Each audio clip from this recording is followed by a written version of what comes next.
Welcome back. તો હાલ પરિસ્થિતિ તંગ બનતી જઈ રહી છે। ભારત અને ચીનની જે સરહદ છે ત્યાં ગલવાન ઘાટીનો જે તણાવ છે તે વધુ ને વધુ ઉગ્ર બનતો જઈ રહ્યો છે અને આ જ વિષય પર આજે આપણે કરવાના છીએ વાત। અને આ જ વિષય પર વાત કરવા માટે આપણી સાથે રાજકીય વિશ્લેષક નિલેશભાઈ ધોળકિયા પણ જોડાઈ ગયા છે। નિલેશભાઈ, ખૂબ ખૂબ સ્વાગત આપનું। સૌથી પહેલા તો આપને પૂછવા માંગીશ કે ભારત અને ચીનની સરહદ એક એવી સરહદ છે જ્યાં અનેક વખત હલચલ તો જોવા મળી, પરંતુ આટલા વર્ષોમાં ક્યારેય ગોળીબારી થઈ નથી। 45 વર્ષ બાદ આવી પરિસ્થિતિ ફરી એક વખત સર્જાઈ છે, શું કહેશો?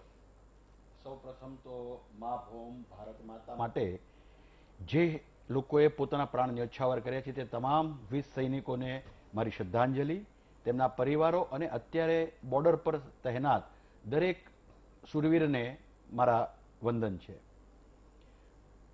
સૌપ્રથમ આપણે વાત કરીએ, આપણે 3 કે 4 દિવસ પહેલાની વાત જાણતા હશો એ પ્રમાણે બંને દેશ ભારત અને ચીનને પોતાના લશ્કરો પર્ટિક્યુલર પોઈન્ટથી પાછળ લઈ જવાની તૈયારી બતાવી અને એ પ્રમાણે લોકો ગયા પાછળ।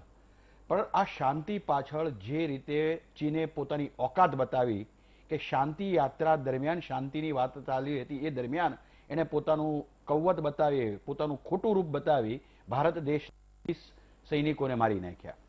મૂળ મુદ્દો 3488 કિલોમીટરની જે LAC line of actual control છે એ ભારત ચીન વચ્ચે સમજૂતીથી વર્ષોથી ચાલી છે, એમાં અત્યાર સુધી કોઈ પણ તકલીફો હતી નહીં। પરંતુ મૂળ મુદ્દો ચીનમાં જિનપિંગ સામે રાજકીય અસંતોષ, ત્યાંના લોકોની બેકારી, કોરોનાને કારણે થઈ વિશ્વભરમાં બદનામી અને ઇન્ટરનલ ચીનની દેશની અંદરની જે અશાંતિ ફેલાઈ ગઈ છે, આ બધા મૂળ મુદ્દે ચીનમાં શાસક પક્ષ ઉપર પસ્તાળ પડી। એ માટે એ લોકોએ ધ્યાનભંગ કરવા, વિશ્વમાં પોતાનું આધિપત્ય જમાવેલું છે બતાવવા માટે, પોતાની તાકાત છે બતાવવા માટે આવું અઘટિત પગલું કરી ભારત દેશના શાંતિ ઈચ્છતા તમામ સૈનિકો ઉપર વાર કર્યો અને અનફોર્ચ્યુનેટલી 20 સૈનિકોને એમણે મારી નાખ્યા। હવે આ ચીને આવા તબક્કે શું કામ આવું કર્યું એની પાછળના બે લોજિક છે। હું ખરાબ શબ્દ વાપરી રહ્યો છું પણ એ હકીકત છે। નીચ ચીન, નાપાક પાક અને કંગાળ નેપાળ, આ ત્રણેય ભારત દેશ ઉપર અત્યારે ખોટી રીતે ઝઝૂમી રહ્યા છે। એમની ઓકાત નથી, એમને ખબર છે છતાં ચંચુપાત કરી રહ્યા છે। ઘણા એવા દેશ છે, શ્રીલંકા, નેપાળ, કે એવા દેશમાં જ્યાં ચીને પોતાનું આર્થિક વ્યવસ્થા ગોઠવી છે બાય ઓફ પ્રોડક્શન કે એના ઉદ્યોગો દ્વારા, એટલે લાચારી મજબૂરીમાં પણ ચીનના આધિપત્ય હેઠળ પાક અથવા નેપાળ જેવા લોકોએ એમને સહયોગ આપવો પડે છે। બટ અનફોર્ચ્યુનેટલી આ 255 કિલોમીટરનો જે ભારતનો રસ્તો સરસ મજાનો બની રહ્યો છે, લગભગ 98% પૂરો થયો છે ચીની બોર્ડર પર, લાઇન ઓફ એકચ્યુઅલ કંટ્રોલ, મુખ્ય નિયંત્રણ રેખા પર, ત્યાં એમના પેટમાં તેલ એટલે રેડાયું છે કદાચ ન કરે કોઈ એવો સમય આવે, સંજોગ આવે તો ભારત ઇઝીલી એક્સેસ કરી પોતાનું લશ્કર ચીનની સામે ખડકી શકે છે। પણ ચીને પોતાનું ધ્યાન, પોતાની જનતાનું ધ્યાન રાષ્ટ્રપ્રેમમાં દેખાડવા માટે, ઇન્ટરનલ જે ડખા છે એ છુપાવવા માટે એને ભારત ઉપર ઘા કર્યો એવું ડેફિનેટલી પ્રતીત થાય છે। બિલકુલ। વીટીવીના બ્યુરો ચીફ દેવશી બારડ પણ આ વિષય પર વાત કરવા જોડાયા છે। દેવશી, ખાસ કરીને આ જ સવાલ હું આપને પણ પૂછવા માંગીશ કે 45 વર્ષ બાદ આ પરિસ્થિતિ સર્જાઈ છે અને જે પરિસ્થિતિ સર્જાવા પાછળનું કારણ છે તે આખો વિવાદ શું છે તે ફરી એક વખત દર્શકોને આપણે સરળ ભાષામાં સમજાવીએ। ગલવાન ઘાટીનો તણાવ ઉગ્ર રૂપ ધારણ કરી રહ્યો છે, કઈ દિશામાં આગળ આખી પરિસ્થિતિ જઈ રહી છે તે પણ વાત કરીશું। જી તોરલ, જે ગલવાન ઘાટીની અંદર શ્લોક નદીને કિનારે જે અથડામણ થઈ છે એ અથડામણમાં 20 જેટલા ભારતના જવાનો છે શહીદ થયા છે। સામે એવું સૂત્રોના હવાલાથી એક ખબર પણ આવી રહી છે કે 40 જેટલા જે ચાઇનાના જે જવાનો છે અથવા તેના સૈનિકો છે એને મારવામાં આવ્યા છે। મતલબ કે સામસામેની અથડામણ થઈ છે, ચાઇનાએ નાપાક હરકત કરી છે અને એનો જવાબ પણ ઈંટનો જવાબ પથ્થરથી આપવો જરૂરી બની જાય છે। પરંતુ આ ઘટના કઈ જગ્યાએ બની છે અને કઈ રીતે શું થયું એ નકશાના માધ્યમથી બતાવીશું। એક્ઝેક્ટ અત્યાર સુધી વાત સામે આવી નથી કે કઈ જગ્યાએ શું થયું છે, પરંતુ વીટીવી જે પ્રકારનું મોનિટરિંગ કરી રહી છે, જે પ્રકારના નકશાના માધ્યમથી અને જે પ્રકારના ઘટનાઓનો અંદાજ લઈ રહ્યું છે એ ઉપરથી એટલો અંદાજો આવી શકે છે કે આ જગ્યા ઉપર આ પ્રકારની ઘટના બની હોઈ શકે છે। હું તમને એ નકશાના માધ્યમથી બતાવીશ કે કેવી રીતે ઘટના બની હતી અથવા તો કઈ જગ્યાએ બની હશે। અત્યારે જે આપણે નકશો જોઈ રહ્યા છે એ ગલવાન ઘાટીનો નકશો છે। ગલવાન ઘાટી એટલે કે જે એરિયા છે આ ગલવાન ઘાટી છે।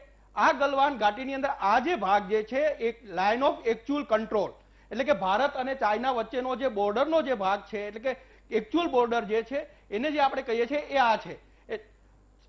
આ ગલવાન ઘાટી છે અને અહીંયા વિવાદ ચાલી રહ્યો છે.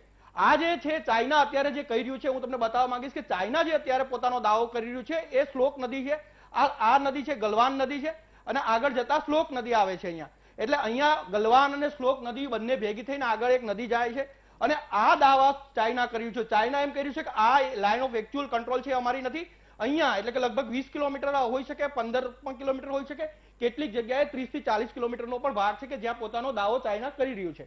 તો આ દાવા ઉપર ચાઇના કર્યું છે કે અહીંયા સુધી અમારો ભાગ જે છે અને અહીંયા અમે પેલું કરીશું. તો એના અનુસંધાનમાં આખી ઘટના બની છે.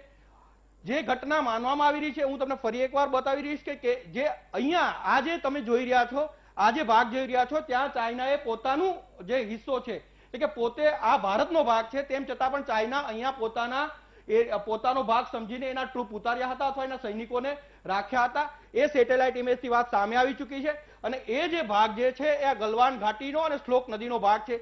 એટલે ભારતે કદાચ આ જગ્યા ઉપર પોતાનો હિસ્સો છે, આ જે સૈનિકો અહીંયા ચાઇનાના હતા એ સૈનિકોને ખદેડવા માટેનો પ્રયાસ કર્યો હોય અને એના અનુસંધાનમાં આ આખી અથડામણ થઈ હોવાની વાત સામે આવી રહી છે. તો આ એક ભાગ જે છે હું તમને ફરી એકવાર બતાવું છું કે આ જે ભાગ છે ચાઇનાએ પોતાના ભારતનો હિસ્સો છે એને ચાઇનાએ પોતાનો હિસ્સો બનાવીને અહીંયા એક પ્રકારના પોતાના સૈનિકોને ખડા કર્યા હતા. ભારતનો વાંધો એ પણ હતો કે આ જગ્યા છે અમારી છે અને અહીંયા તમે રોકી દો. તેમ છતાં બી ઘટના બની. હવે હું તમને એ વાત કરીશ કે આ જે ભાગ જે છે અહીંયા જે નકશો તમે જોઈ રહ્યા છો એ નકશો એટલે કે આ ઘાટી ઉપર આ ઘાટી ઉપર ભારતના સૈનિકો થોડા દિવસ પહેલા આ ઘાટી ઉપર ગયા હતા. કેટલીક જગ્યાએ અહીંયા પણ બબાલ થઈ છે. સામે એક્ઝેક્ટ વાત સામે આવતી નથી કે આ ઘાટી ઉપર બબાલ થઈ છે કે આ ઘાટી ઉપર બબાલ થઈ છે. બબાલ બેમાંથી એક ઘાટી ઉપર થઈ છે અને ત્યારબાદ જે સૈનિકો છે નદીમાં પડ્યા છે. એવા પ્રકારની વાત પણ છે કે કેટલાક સૈનિકો ઘાયલ થયા, નદીમાં પડ્યા, કેટલાક સૈનિકો છે ઓક્સિજનને લીધે મોત થયું છે. આ આખી ઘટના જે છે એનું મૂળ જે છે મેં તમને નકશાના માધ્યમથી બતાવ્યું કે મૂળ વાત જે છે એ નદીની આ પારનો હિસ્સો છે અથવા તો નદીની પેલી પારનો હિસ્સો છે. ત્યાં આખી અથડામણ થઈ છે અને ત્યાં ભારતીય એ શહીદ થઈ. બિલકુલ મુદ્દા પર આગળ કેટલીક વાત કરવી છે અને આપણી સાથે જે રાજકીય વિશ્લેષક જોડાયા છે નિલેશભાઈ તેમની સાથે પણ ચર્ચા કરીશું, પરંતુ એક નાનકડા બ્રેક માટે આપણે રોકાઈએ છીએ. બ્રેક બાદ આ ચર્ચા યથાવત રહેશે. જોડાયેલા રહો અમારી સાથે. સમય બ્રેકનો.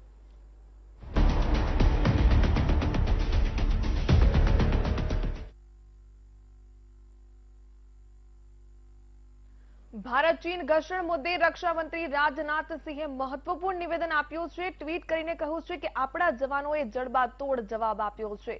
આપણા જે શહાદતને, જે શહીદોએ શહાદત વહોરી છે તે સમગ્ર દેશ છે તે યાદ રાખશે. આ મુદ્દે ચર્ચા કરવા માટે નિલેશ ધોળકિયા રાજકીય વિશ્લેષક આપણી સાથે જોડાઈ ગયા છે. જે ભારત અને ચીન વચ્ચે ઘર્ષણ થયું એલએસી પર, તેમાં ઘર્ષણમાં 20 જવાન શહીદ થયા છે, પરંતુ મહત્વપૂર્ણ સત્તાવાર રીતે સરકારે પહેલીવાર ટ્વીટ કરીને આ માહિતી આપી છે, નિવેદન આપ્યું છે. તેમણે કહ્યું છે કે આપણા શહીદોની શહાદતને સમગ્ર દેશ યાદ રાખશે અને આ કુરબાનીને એડે નહીં જવા દે. એટલે લાગી રહ્યું છે ક્યાંક ને ક્યાંક આપણો દેશ સક્ષમ છે અને આપણો દેશ યુદ્ધ માટે તૈયાર છે તે તરફ ઇશારો કરવામાં આવ્યો હોય. બિલકુલ. થોડા ફ્લેશબેકમાં જઈએ તો 5.5 દાયકા પહેલા જે લડાઈ થઈ હતી એમાં ચીનના 340 સૈનિકો માર્યા ગયા હતા, જ્યારે ભારતના 88 સૈનિકોનું બલિદાન હતું. એ જ રીતે અત્યારે છેલ્લા 5.5 દાયકાથી જે રીતે ચીન શાંત બેઠું છે એ જ બતાવે છે કે ભારત પોતાની શક્તિ પર આત્મનિર્ભર છે અને વિશ્વ કક્ષાએ ભારતે વિશ્વના અલગ અલગ દેશોનું સમર્થન મેળવ્યું છે અને ભારતની ફેવરમાં છે. અને જે રીતે અત્યારે આ લેટેસ્ટ ન્યૂઝ પ્રમાણે કે સત્તાવાર સમર્થન આવ્યું છે કે આ બલિદાન એળે નહીં જાય, એ જ બતાવી રહ્યું છે કે ભારતીય સૈનિકોનો હોસલો બુલંદ કરવા માટે, ભારતીય જનતાને પણ જાગૃત રાખીને સક્ષમ બનાવવા માટે કે ભારત દેશનું મેનેજમેન્ટ, ભારત દેશની સરકાર, ભારત દેશનું સૈન્ય અને ભારત દેશની જે રણનીતિ ચીનના સામે તૈયારીના ભાગરૂપે જે કરવામાં આવી છે તે ખરેખર કાબિલે તારીફ છે. સાથે સાથે વીટીવીના માધ્યમે હું જનતા તમામ રાષ્ટ્રપ્રેમીઓને એક ખાસ વિનંતી કરીશ કે જે આપણે સરકાર, સૈન્ય અને જે કંઈ કાર્યવાહી કરનારા લોકો છે એની પાસેથી જો ચીનને વળતો જવાબની અપેક્ષા રાખતા હોઈએ તો મારી તમારી નાગરિક તરીકેની પણ પ્રાથમિક ફરજ છે એ કે આપણે પણ ચીની વસ્તુનું હવે પછી થઈ ગયું એ ભૂલી જઈએ, ચીની વસ્તુઓને બહિષ્કાર કરીએ, શક્ય હોય એટલી વસ્તુ ઓછી વાપરીએ. કારણ કે ચીનના લોકોમાં જે રાષ્ટ્રપ્રેમ છે એટલો ભારતના લોકોમાં રાષ્ટ્રપ્રેમ નથી, એ દુઃખ સાથે કહેવું પડે છે. દાખલા તરીકે ભારતના 20 શહીદ સૈનિકો શહીદ થયા આખી દુનિયા જાણે છે બાય વે ઓફ અથવા ઇન્ફોર્મેશન પ્રમાણે. જ્યારે ચીનના લોકોએ પોતે એના શાસનના હેઠળ દુનિયાના કોઈ પણ વ્યક્તિને ખબર નથી પડવા માટે કે 43 સૈનિકો એમના માર્યા ગયા છે, 40 કે 200 કે વી ડોન્ટ નો. આ જ વસ્તુ એની બતાવી રહી છે કે ચીનમાં આંતરકલહ ભલે હશે પણ ચીનના લોકો જ્યારે આપદામાં આવે છે ત્યારે એઓ એક થઈને ઉભા રહે છે. આ જ આપણા માટે પદાર્થપાઠ છે. મારે તમારે સૌ ભારતીયોએ પોતાની વિચારધારા અલગ હશે એની ના નહીં, એની માટે પણ એમણે પોતાની વાત રજૂ કરવી જોઈએ, એની પણ ના નહીં. સત્તાધીશ પક્ષ સામે વિરોધ પક્ષે પોતાનું કામ કરવું પડે એની પણ ના નહીં. પણ આ તબક્કે સૌને નમ્ર નિવેદન એ છે કે આપણે ભારતીય તરીકે એક થઈએ, કારણ કે નીચ ચીન, નાપાક પાક અને કંગાળ નેપાળ ભારત સામે મોરચો માંડી ચૂક્યું છે. ત્યારે ભારતના દેશના સૈનિકોને એમને સમર્થન માટે આપણે સૌએ એક થવું એ જ આપણી માટે રાષ્ટ્રીય અને પ્રાથમિક ફરજ છે. નિલેશજી, યુદ્ધ એ જ કલ્યાણ એ મહાભારત સમયે બોલાવવામાં આવ્યું હતું, પરંતુ અત્યારની સ્થિતિ જોઈએ, ઇતિહાસ પણ સાક્ષી છે કે જ્યારે જ્યારે યુદ્ધ થયા છે બંને પક્ષે જે ભોગવવાનું હોય, જે નુકસાન હોય તે એટલું જ થયું છે ને અત્યારે આપણો દેશ પ્રગતિ કરી રહ્યો છે ને આ સમયે યુદ્ધ એ જ કહી શકાય સમસ્યાનો ઉકેલ નથી. આપણે શાંતિપ્રિય દેશ છીએ અને આપણે શાંતિમાં જ માનીએ છીએ, તો શું વાટાઘાટોથી કોઈ નિર્ણય ન આવી શકે? વાટાઘાટો માટે ઘણી બધી આપણે તકો જે તે દેશોને આપી છે, પણ પહેલો ઘા રાણાનો અથવા લાતો કે ભૂત બાતો સે નહીં માનતે એવો તબક્કો ક્યારેક આવે ત્યારે વળતો પ્રતિકાર કરવો પડે છે. દુઃખની બાબત છે કે ભલે ચીનના 43 સૈનિકો માર્યા ગયા, પણ એટ ધ કોસ્ટ ઓફ 20 સૈનિક ભારતના પણ ગયા ને. તો આપણી વાત સાચી છે કે ક્યારેય તે યુદ્ધ એ જ કલ્યાણ અને યુદ્ધ દ્વારા જ તે શાંતિ સ્થાપી શકાશે એ વાતને હું પણ સમર્થન નથી આપતો. પરંતુ જ્યારે જે કોઈ વ્યક્તિ જે કોઈ ભાષા સમજતું હોય એ આપણી સહનશક્તિને અનુસાર આપણે સહ્યા પછી એને રસ્તો બતાવવા માટે આ કરવું પડશે. સામ દામ દંડ ભેદ. નો ડાઉટ કે ચીને પોતાની મૂર્ખામી કરી છે એ અત્યારે એને પ્રતીત થતું હશે. મેં અગાઉ કહ્યું તે પ્રમાણે ચીનની અંદર કોરોનાને કારણે જિનપિંગ ઉપર પસ્તાળ પડી છે. ઇન્ટરનલી ચીનની અંદર આંતરિક જૂથ કદાચ જિનપિંગ સામે હશે. ત્યાંના લોકોની રાષ્ટ્રભાવનાને ઉપસાવવા માટે, બેરોજગારીને વસ્તુને અલગ ટાળવા માટે ચીને આ હુમલો કરીને રાષ્ટ્રપ્રેમ જાગર્યો હોય એવું પ્રતીત થાય છે. બિલકુલ, આપની સેના સક્ષમ છે અને જડબાતોડ જવાબ પણ આપી રહી છે, પરંતુ યુદ્ધ એ સમસ્યાનો ઉકેલ નથી, તે પણ એક મહત્વપૂર્ણ બાબત આપણે સમજવી પડશે. પરંતુ આગળની સ્થિતિ કેવી છે તેની માટે આપણે તૈયાર છીએ. એ હવે સરકાર છે તે કેવી રીતે સેનાને આપણને છૂટ પણ આપી દીધી છે, પરંતુ જોવાનું રહ્યું કે હવે આગળની સ્થિતિ શું આવે છે ને આપણે કયું ડિસિઝન લઈએ છીએ. તો આપ અમારી સાથે જોડાયા મુદ્દામાં ચર્ચા માટે, તે બદલ આપનો આભાર. ધન્યવાદ. તો જે ભારત અને ચીન વચ્ચે ઘર્ષણ થયું હતું, સરકારે સત્તાવાર રીતે ટ્વીટ કરીને નિવેદન આપ્યું છે કે શહાદતને નહીં ભૂલી શકાય. ચોક્કસપણે દેશ સક્ષમ છે અને સરકાર સેનાની સાથે છે. આ સાથે જ બુલેટિનની સમાપ્તિ. આપ જોતા રહો વીટીવી ન્યૂઝ.